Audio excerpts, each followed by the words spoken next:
Hello students, in this video we will see the application of indifference curve analysis. In previous videos we have already learned about indifference curve, budget line and consumer equilibrium. Now with the help of those tools we will evaluate the alternative government policies such as cash subsidy and kind subsidy. Cash subsidy क्या होता है? Cash subsidy मतलब direct पैसा consumer के account में transfer करना.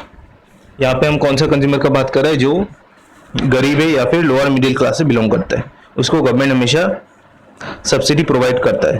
तो cash subsidy मतलब डायरेक्ट कैश जो है उसके अकाउंट में ट्रांसफर करना, उसको कैश सब्सिडी बोलते हैं. और काइंड सब्सिडी मतलब कैश ना देके डायरेक्ट गुड्स, सपोज 2 रुपए में चावल हो या चीनी हो या गेहूं हो, कम रुपए में, 1 रुपए में, 2 रुपए में या फिर फ्री में उसको गुड्स प्रोवाइड करना, उसको बोलते हैं हम kind subsidy, cash subsidy and kind subsidy. तो इंडिफरेंस कर्व के मदद से हम ये देख सकते हैं कि ये दोनों पॉलिसीज का क्या इंपैक्ट पड़ेगा कंज्यूमर पे और गवर्नमेंट पे भी. With the help of indifference curve analysis we can evaluate which of this two measures will cost, which of this two measures will cost more to the government. More to the government means more to the taxpayers. हम ये indifference curve analysis से देख सकते हैं कि government अगर cash subsidy policy use करता है और अगर कैश सब्सिडी पॉलिसी यूज ना करके अगर काइंड सब्सिडी यूज करता है तो कौन सा पॉलिसी में खर्चा गवर्नमेंट का ज्यादा होगा. गवर्नमेंट का खर्चा ज्यादा होगा मतलब टैक्स पेयर का खर्चा ज्यादा होगा, क्योंकि अल्टीमेटली गवर्नमेंट खर्चा कहां से करता है? टैक्स पेयर्स के मनी से. और हम ये भी देख सकते हैं कि इन दोनों पॉलिसीज का कंज्यूमर के कंजम्पशन लेवल पे क्या इंपैक्ट पड़ेगा. So we will evaluate the effect of these two policies with the help of indifference curve analysis. In order to do so, we will assume that there is only one BPL card holder, एक BPL card holder है, और two commodities, X which is food and Y which is also money income of the consumer. So this is the diagrammatic explanation. X axis में हमने क्या major किया है? Food. और Y axis में हमने क्या मेजर किया है? Income. Now the initial budget line is AB and the initial indifference curve is IC1 and the consumer is in equilibrium at point E1. Initial budget line और indifference curve पे consumer equilibrium कहाँ पे? E1 पे. और consumer कितना consume कर रहा है? OX1. हमने Y एक्सिस में इनकम मेजर किया है, तो क्योंकि AB इनिशियल बजट लाइन है तो total income of the consumer क्या बन जाता है? AO. AO is the total income of the consumer.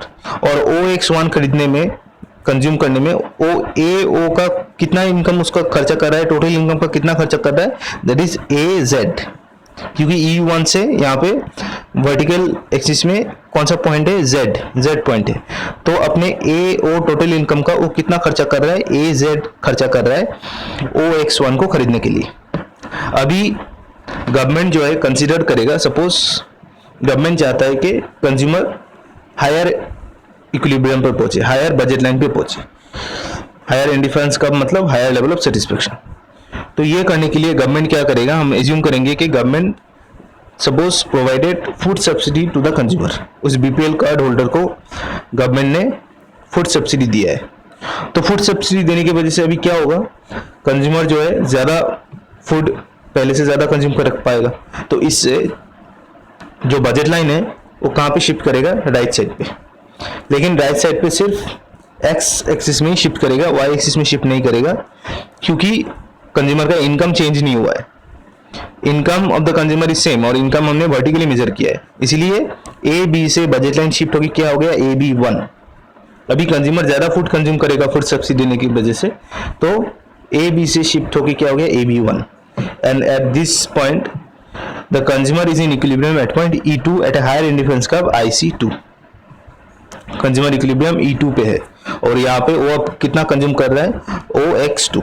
The consumer is consuming OX2 of food, जो कि पहले से बहुत ज्यादा है. पहले OX1 कंज्यूम कर रहा था, अभी OX2 कंज्यूम कर रहा है, क्योंकि गवर्नमेंट ने फूड सब्सिडी दिया है. और अभी कंज्यूमर का कितना खर्चा हो रहा है? पहले AZ खर्चा हो रहा था, अभी कितना हो रहा है? AL खर्चा हो रहा है. अभी हम देखेंगे कि अगर गवर्नमेंट फूड सब्सिडी नहीं देता, अगर गवर्नमेंट फूड सब्सिडी नहीं देता तो OX2 खरीदने में कंज्यूमर का कितना खर्चा होता? अगर गवर्नमेंट फूड सब्सिडी नहीं देता तो कंज्यूमर अपने इनिशियल बजट लाइन पे होता, और इनिशियल बजट लाइन पे सेम बंडल खरीदने में, OX2 खरीदने में उसका कितना खर्चा जाता? उसका खर्चा जाता ये AK। यहाँ से हम एक लाइन ड्रॉ करेंगे अपनी इनिशियल बजट लाइन से, और बंडल कौन सा होगा? OX2। तो कितना खर्चा होता कंज्यूमर का? AK खर्चा होता, लेकिन अभी उसका खर्चा कितना हो रहा है? सिर्फ AL उसका खर्चा हो रहा है, क्योंकि गवर्नमेंट फूड सब्सिडी प्रोवाइड किया है। तो अगर गवर्नमेंट फूड सब्सिडी नहीं देता तो उसका खर्चा कितना होता? AK।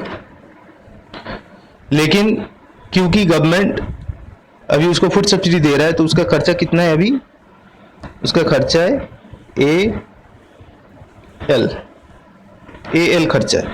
दैट मीन्स LK, ये जो उसका पैसा जो सेव हो रहा है, ये कौन भर रहा है? ये पैसा गवर्नमेंट दे रहा है।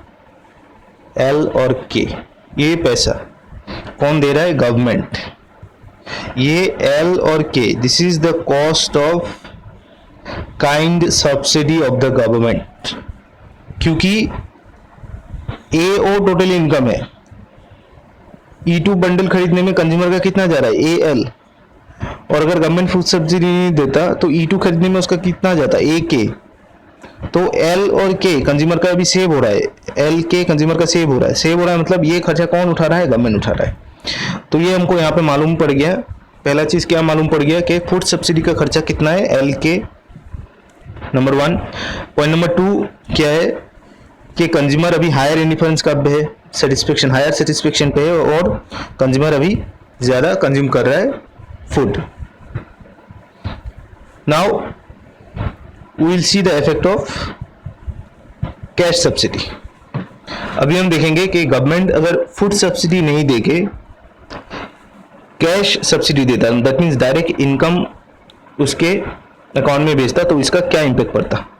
सो again we will assume that the consumer is in equilibrium at AB पे कंज्यूमर, AB बजट लाइन पे कंज्यूमर इक्विलिब्रियम कौन सा पॉइंट में? E1 and the consumer is consuming OX1। Now suppose the government considers to give the consumer cash subsidy, that means direct उसके account में cash transfer करेगा। That means अभी क्या हो जाएगा? कंज्यूमर का इनकम बढ़ जाएगा। पहले कंज्यूमर का सिर्फ फूड कंजम्पशन बढ़ा था, लेकिन अभी उसके अकाउंट में डायरेक्ट पैसा ट्रांसफर हो रहा है, दैट मीन्स कंज्यूमर का इनकम बढ़ जाएगा। तो बजट लाइन क्या होगा? अभी पूरा बजट लाइन शिफ्ट करेगा, बजट लाइन पूरा शिफ्ट करेगा, और ये बजट लाइन, अभी नया बजट लाइन क्या होगा? CD is the new budget line.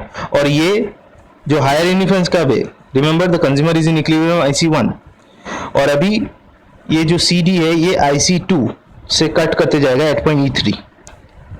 That means consumer will attain higher level of satisfaction at higher indifference curve IC2. So the new equilibrium is E3 at budget line CD। नया equilibrium है E3, और consumer अभी कितना consume कर रहा है? OX3 consume कर रहा है, OX3 कंज्यूम कर रहा है। और गवर्नमेंट का खर्चा कितना है अभी? रिमेंबर पहले बजट लाइन क्या था? AB, और टोटल इनकम कितना था? AO। लेकिन अभी नया बजट लाइन क्या है? CD। टोटल इनकम कंज्यूमर का कितना हो गया? CO। पहले कंज्यूमर का इनकम था AO, अभी कंज्यूमर का इनकम कितना हो गया? CO।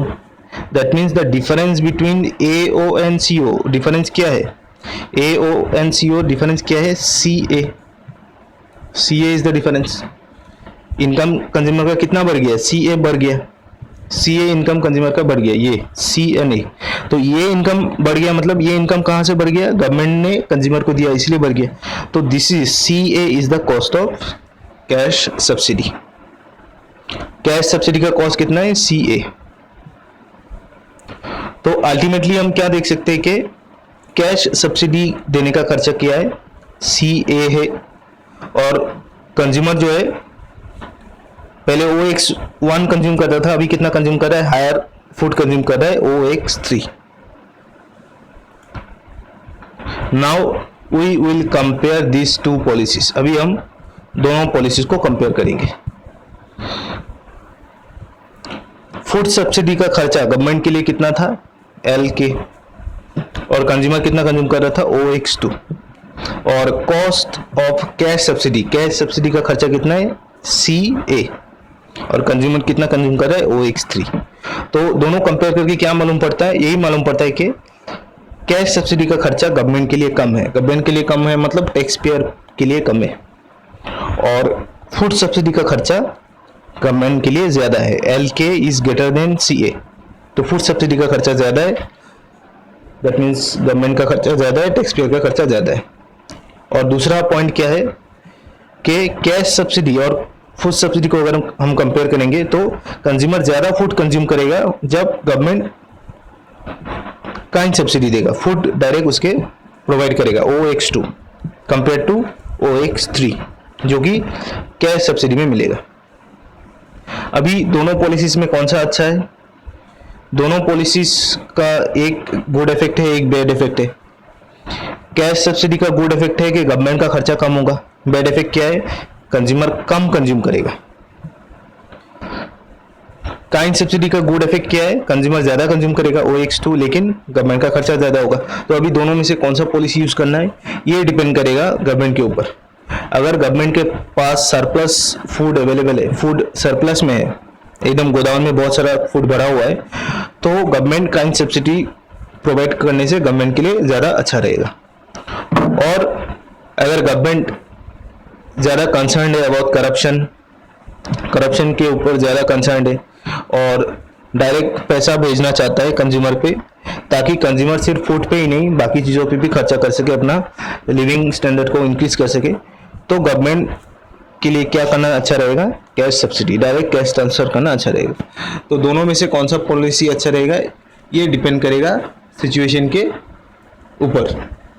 So this is the illustration of cash subsidy and kind subsidy, impact of these two policies on the government as well as the consumer with the help of indifference curve analysis. This is a very important concept, and this is with the help of indifference curve in reality you can see how these tools can be used. So this is all about this concept. Thank you.